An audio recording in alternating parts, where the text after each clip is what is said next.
오늘 우리에게 주신 하나님 말씀은 베드로전서 2장 19절로 21절 말씀을 함께 보시겠습니다. 애매히 고난을 받아도 하나님을 생각함으로 슬픔을 참으면 이는 아름다우나 죄가 있어 매를 맞고 참으면 무슨 칭찬이 있으리요. 오직 선을 행함으로 고난을 받고 참으면 이는 하나님 앞에 아름다우니라. 이를 위하여 너희가 부르심을 입었으니 그리스도도 너희를 위하여 고난을 받으사 너희에게 본을 끼쳐 그 자체를 따라오게 하려 하셨느니라. 아멘. 할렐루야. 옆 사람들하고 인사하십니다. 오직 예수와 함께합니다. 고난도 때가 있습니다. 라는 제목으로 우리가 말씀을 나누시겠습니다.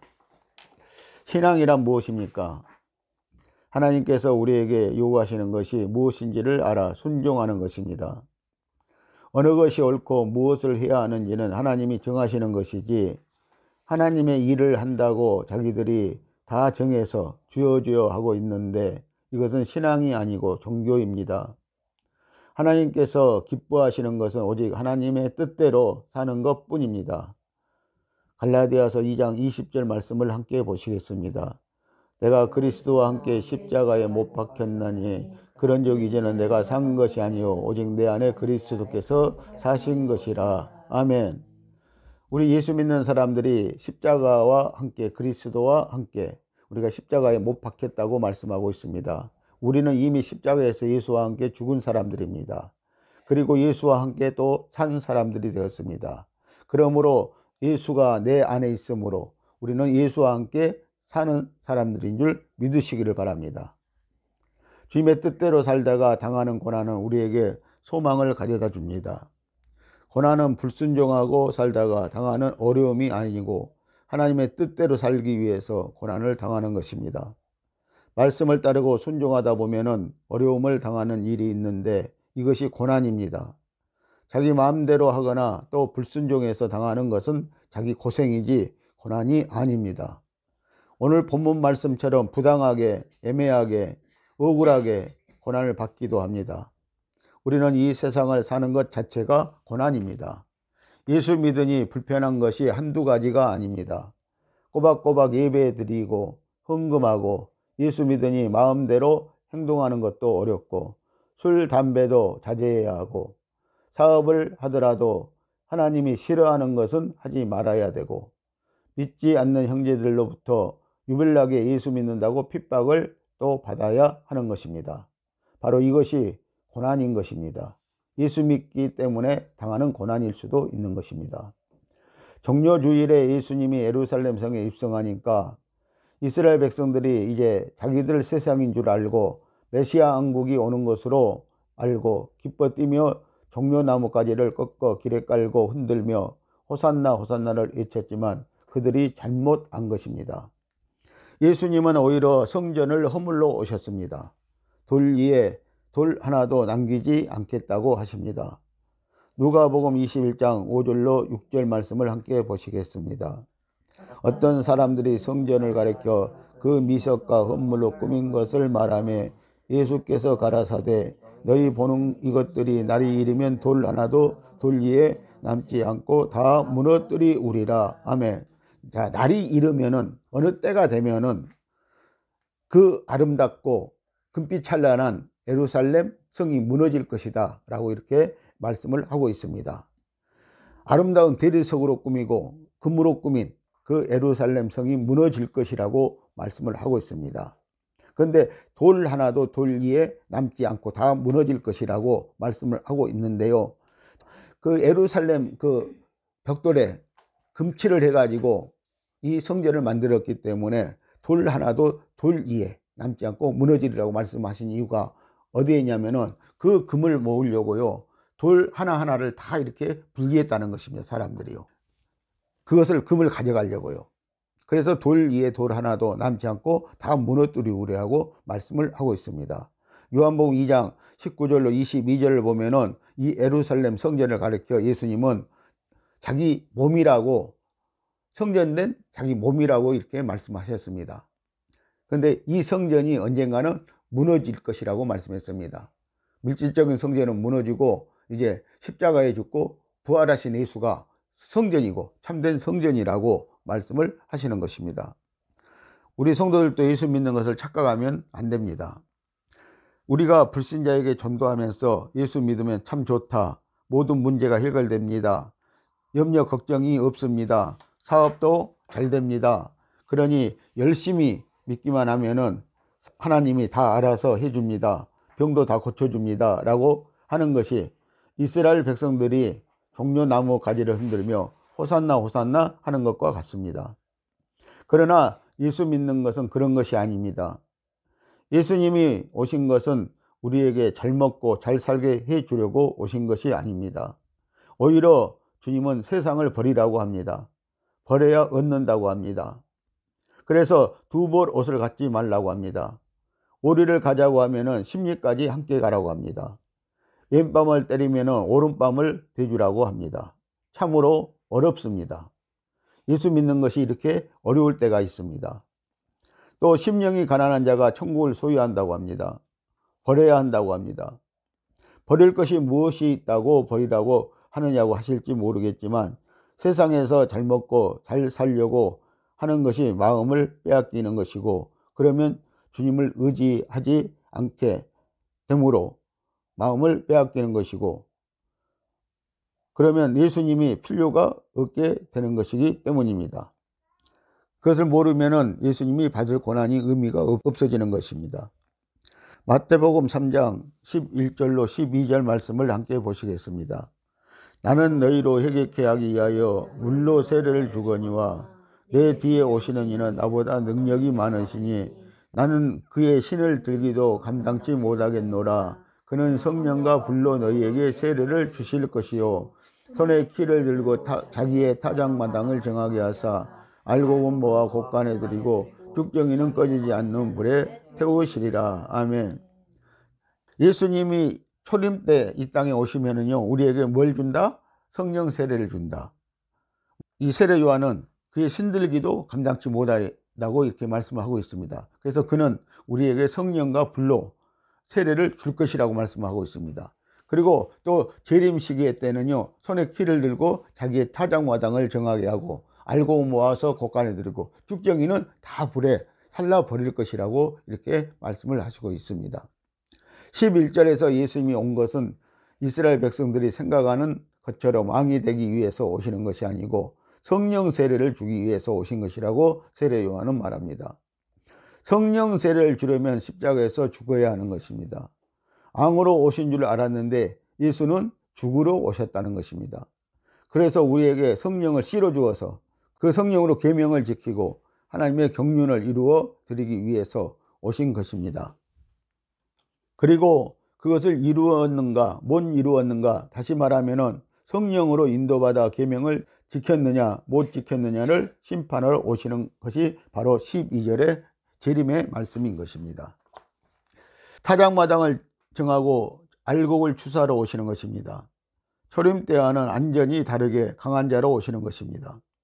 초림 때 오셔서 씨를 뿌렸으면은 재림 때는 거두러 오시는 것입니다. 타작하러 오시는 것입니다. 그래서 예수님이 초림 때 오셔서 회개하라, 천국이 가까웠느니라고 말씀을 하셨고, 이미 그때부터 마지막 때에 타작마당을 준비하라는 것이었습니다. 알곡으로 나오는 것이 고난입니다. 고난 없는 알곡은 없습니다. 그런데 예수님이 그들의 왕으로 오신 것이 아니고 초라한 모습으로 어린 양으로 오셨으니 이스라엘 백성들이 생각하고 있는 메시아의 모습과는 너무 다른 것이고, 그래서 결국 그들의 손으로 십자가에 못 박는 것입니다. 이사야 40장 9절로 10절 말씀을 함께 보시겠습니다. 아름다운 소식을 시온에 전하는 자여, 너는 높은 산에 오르라. 아름다운 소식을 예루살렘에 전하는 자여, 너는 힘써 소리를 높이라. 두려워 말고 소리를 높여 유다의 성읍들에 이르기를 너희 하나님을 보라 하라. 보라, 주 여호와께서 장차 강한 자로 임하실 것이요 친히 그 팔로 다스릴 것이라. 보라, 상급이 그에게 있고 보응이 그의 배에 있으며. 아멘. 자, 아름다운 소식을 전하러 초림 때는 예수님이 오신다는 것입니다. 아름다운 복음의 소식을 우리에게 전해주시고, 그리고 마지막 때에는 강한 자로 예수님이 우리에게 나타나신다고 말씀하고 있습니다. 그래서 상급을 줄 자에게는 상급을 주고 보응할 자들에게는 보응을 분명히 하실 것이라고 이렇게 말씀을 하시는 것입니다. 초림 때의 모습과는 다르게 재림 때는 강한 자로 오시는 것입니다. 여기서 아름다운 소식은 무엇입니까? 요한복음 11장 25절로 26절 말씀을 보시겠습니다. 예수께서 가라사대 나는 부활이요 생명이니 나를 믿는 자는 죽어도 살겠고 무릇 살아서 나를 믿는 자는 영원히 죽지 아니하리니 이것을 내가 믿느냐. 아멘. 자, 예수 믿는 자들은요 죽어도 살겠고라고 말씀하고 있습니다. 다시 부활한다는 것입니다. 부활 생명이 있다는 것입니다. 그렇지만 믿지 않는 자들은요 영원히 그들은 죽음에서 살아날 수가 없다고 말씀을 하시는 것과 같은 것입니다. 그래서 오늘 저와 여러분들이 우리는 예수 믿으면요 죽었다가 다시 부활한다는 사실을, 영원히 그래서 산다는 사실을 여러분들 기억하시기를 바랍니다. 성도 여러분, 영혼 육까지 변화가 되는 것입니다. 그래서 우리는 영혼도 변화가 돼야 되고요, 혼도 변화가 돼야 되고요, 우리가 육까지 깨끗해져야 된다고 말씀을 데살로니 전서 5장 23절은 말씀을 하고 있습니다. 영혼 육이 예수 재림 때까지 보존되기를 원하신다고 말씀을 하시는 것입니다. 썩어서 냄새가 나는 육체가 영화체로 바뀌어지니 얼마나 아름답겠습니까? 모세도 시내산에서 두 번째 돌판을 받을 때 40일간 하나님과 함께함으로 얼굴에 강체가 나서 수건으로 가리고 다녔습니다. 부활은 이런 것입니다. 부활 생명으로 가기 위해서는 반드시 고난기간이 필요하다는 것입니다. 그 의미를 깨닫는 것이 종료주일이고 고난주간인 것입니다. 갈라디아서 6장 7절 말씀을 보십니다. 스스로 속이지 말라. 하나님은 만홀히 여김을 받지 아니하시나니 사람이 무엇으로 심든지 그대로 거두리라. 아멘. 하나님을 만홀히 여기지 말라고 그럽니다. 하나님은 우리의 행사를 다 보시고 계신다는 것입니다. 그래서 우리가 하나님 앞에서 사람이 무엇으로 심든지 그대로 거둔다는 것입니다. 여러분들 악으로 심으면 악을 거두고요, 선을 심으면 선을 거두게 되어진다고 말씀을 하고 있는 것입니다. 세상 법칙은 다 뿌리고 거두는 법칙입니다. 여러분, 세상 법칙도요 다 뿌리고 거두는 법칙입니다. 그러므로 무엇을 심는가 하는 것이 중요합니다. 우리가 무엇을 심느냐, 선을 심느냐 악을 심느냐, 그것이 중요하다는 것입니다. 육체를 위하여 심는 자는 육체로부터 썩어질 것을 거두고 성령을 위해 심는 자는 영생을 거둔다고 말씀을 하고 계십니다. 그래서 육체의 일을 아무리 여러분들 많이 심어봤자 그것은 썩어질 것이고, 우리가 영적으로 살면서 영으로 심으면, 성령으로 심으면 우리는 영생을 분명히 거두어낼 것이라고 하나님은 말씀을 해주고 있는 것입니다. 하나님의 말씀은 1.1획도 변개가 없습니다.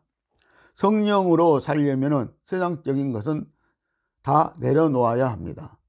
예수님은 십자가에 못 박히며 마지막 순간까지도 인간의 방법, 세상적인 것은 다 거부했습니다. 마태복음 27장 34절 말씀을 보시겠습니다. 쓸개탄 포도주를 예수께 주어 마시게 하려 하였더니 예수께서 맛보시고 마시고자 아니하시더라. 아멘. 예수님이 십자가에 달렸을 때요, 사람들은요 예수님의 그 십자가의 고통을 덜어주려고요 쓸개탄 포도주를요 예수님에게 마시게 하려고 입에다 갖다 댔습니다. 그런데 예수님은요 그것을 거절했다는 것입니다. 예수님은 고통을 받고 십자가에 죽기를 원하셨다는 것입니다.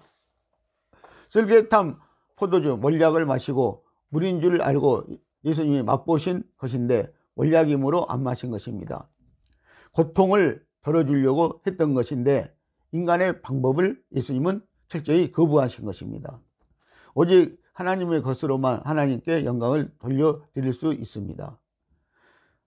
하나님이 주는 고난의 잔에 인간의 포도주를 담을 수 없습니다. 우리의 삶 가운데서 고난과 어려움이 있지만 피해서는 안 됩니다. 그래서 예수님이 인간이 주는 몰약을 거부하는 시범을 보여주시는 것입니다.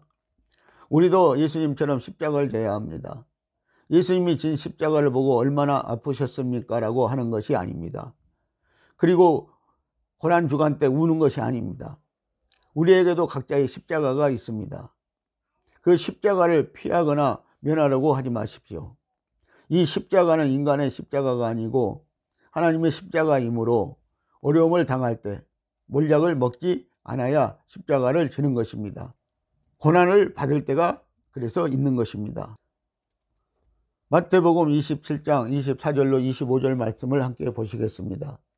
빌라도가 아무 효용도 없이 도리어 밀란이 나르는 것을 보고 물을 가져다가 무리 앞에서 손을 씻으며 가로되 이 사람의 피에 대하여 나는 무죄하니 너희가 당하라. 백성이 다 대답하여 가로되 그 피를 우리와 우리 자손에게 돌릴지어다 하거늘. 아멘.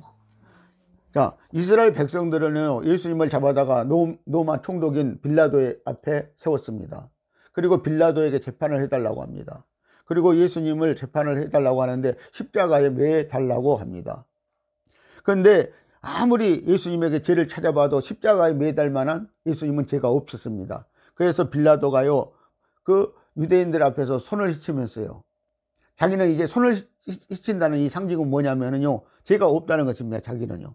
그래서 너희들이 이 죄에 대해서 책임을 져야 할 것이다. 이 핏값에 대해서 책임을 져야 할 것이라는 그런 뜻으로 빌라도는 물에 손을 씻고요, 예수님을 결국은 십자가에 내어줍니다.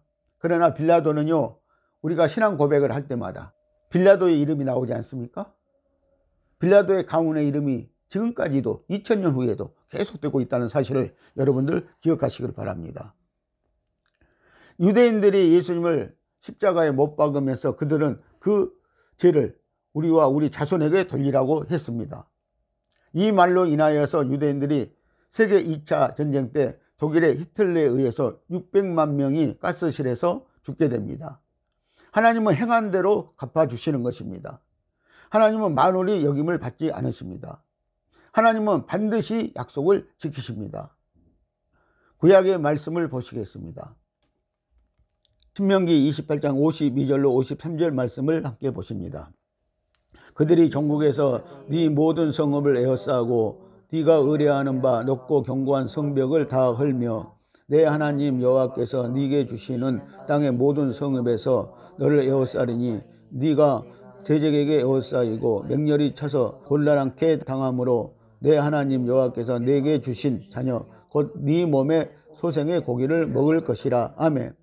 자, 이스라엘은요, 하나님이 예언하신 말씀대로요, 이렇게 되었다는 것입니다. 북이스라엘의 사마리아 성이 아람 사람에게요, 포위된 바가 있었는데요, 3년 동안 포위된 바가 있었는데, 그때요, 사마리아 성에 있는 사람들이 먹을 것이 없어가지고 자기 자녀들을 잡아먹게 되었다는 것입니다.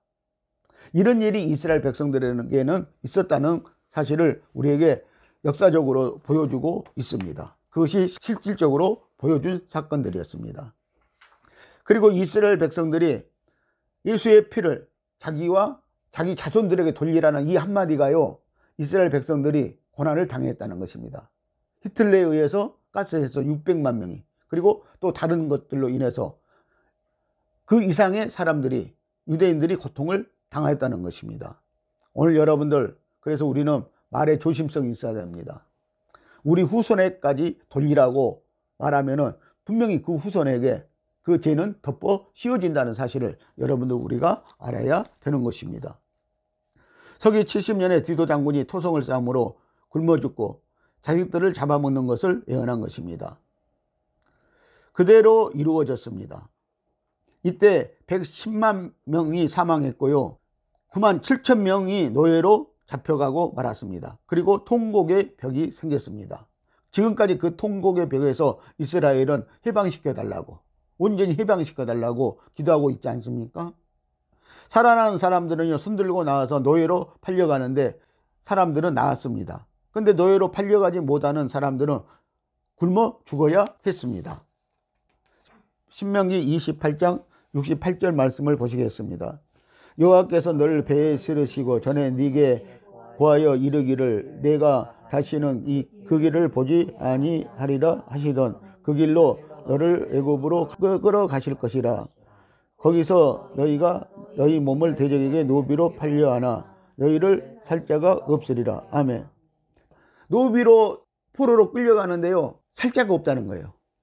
여러분들 몸이 약하고요, 그러면 살짝 없는 것입니다. 노비도요 건강해야 됩니다. 그러면은 건강하지 못한 사람들은 노비로 끌려가도요 죽게 되어 있습니다. 그래서 너희를 배에 실어 가지고요 다른 데로 끌려간다고 그러잖아요. 지중해를 건너서 간다고 그러잖아요. 그런데 살자가 없다는 거예요. 그리고 그 길로 다시 돌아오지도 못할 거라는 거예요. 그런 고난을 당할 것이라고 말씀을 하고 있습니다. 예레미야 19장 9절 말씀을 보시겠습니다.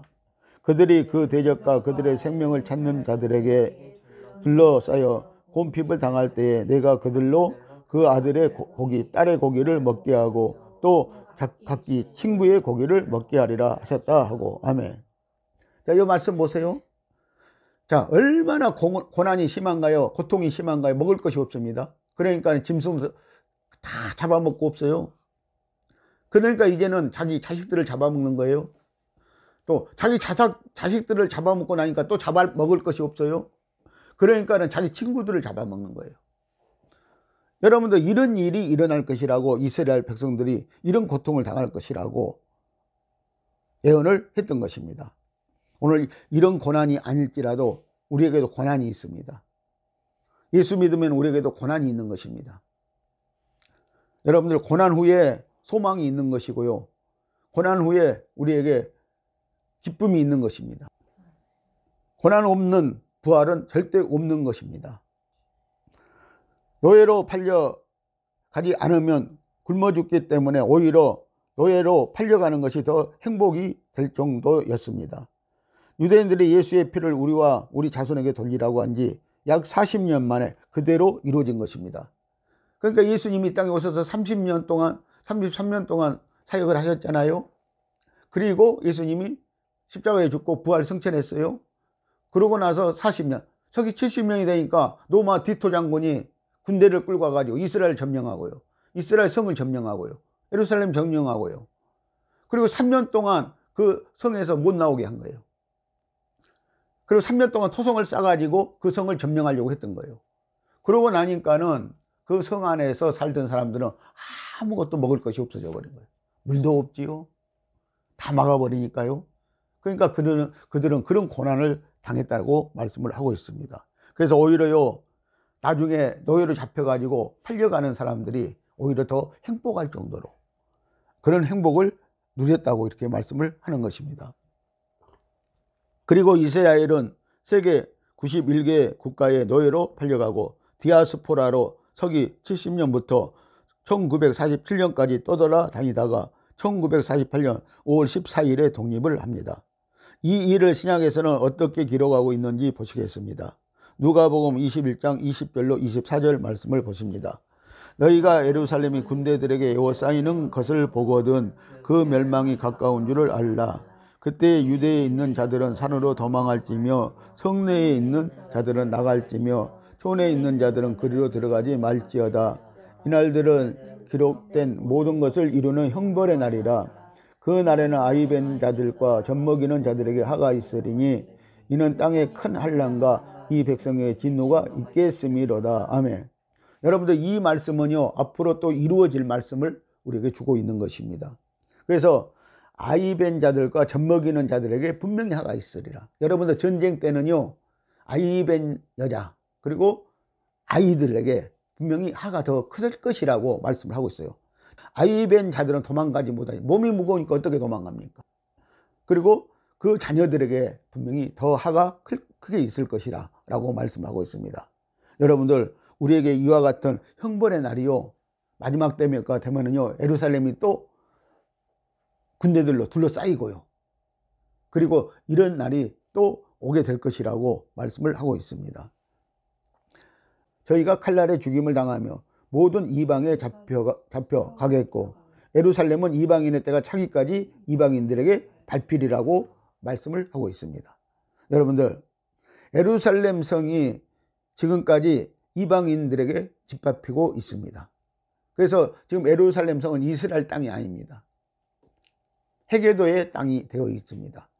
그래서 헤게도에 성전이 세워져 있다는 것입니다. 지금 이방인들에게 하나님 말씀대로 그렇게 짓밟혀 있는 거예요. 그런데 이것이 회복될 때가 있다는 것이요. 이거 회복되고 나서 또 세계 군대들이요, 그 예루살렘을 또 차지하려고요. 그 이스라엘 차지하려고 또 전쟁이 앞으로 일어날 것이라고 말씀을 하는 것입니다. 사람들은 예루살렘 도성에서 도망가지 않으면 고난과 형벌이 닥칠 것이며 아이벤 자, 젖먹이는 자들에게 큰 할을 당하는 것이라고 했습니다.